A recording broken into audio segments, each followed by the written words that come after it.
ட்ராமாவோட ஸ்டார்டிங்லேயே ஹீரோயின் ஹாஸ்டலுக்கு போகிறா.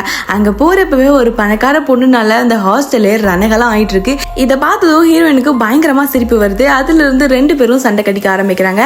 கூட வந்த செக்ரட்டரி மற்ற பொண்ணுகளுக்கெல்லாம் கிஃப்ட் கொடுத்ததும் அவளுக்கு அப்படியே மாறிடுறாங்க. இவங்களை நாங்கள் சூப்பராக பார்த்துப்போம், இனிமேல் இவங்க என் ஃப்ரெண்டு தான் அப்படிங்கிற மாதிரி ஹீரோயினுக்கு அதுவே ஒரு கடுப்பு. ஒரு நாள் 4 பேரும் காலேஜ் கிளம்பி போகிறப்ப ஒரு பையன் வந்து அந்த பணக்கார பொண்ணு வந்து டீஸ் பண்ணியிருப்பான். கூட இருந்த 2 பொண்ணுகளும் விட்டுட்டு போயிடுறாங்க. ஹீரோயின் தான் கூடயே இருந்து அந்த பையனை அடிச்சுட்டு அந்த பொண்ணை வந்து காப்பாற்றி கூட்டிட்டு வந்திருப்பா.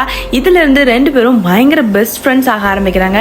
ஒன்னா சாப்பிட்றது, டிராமா பார்க்கறது, கேம்ஸ் விளையாடுறது இப்படிலாம் போயிட்டு இருக்கப்ப அந்த பணக்கார வீட்டு பொண்ணு நான் கொஞ்ச நாள் வீட்டுக்கு போயிட்டு வரேன் அப்படிங்கிற மாதிரி சொல்லிட்டு போறா.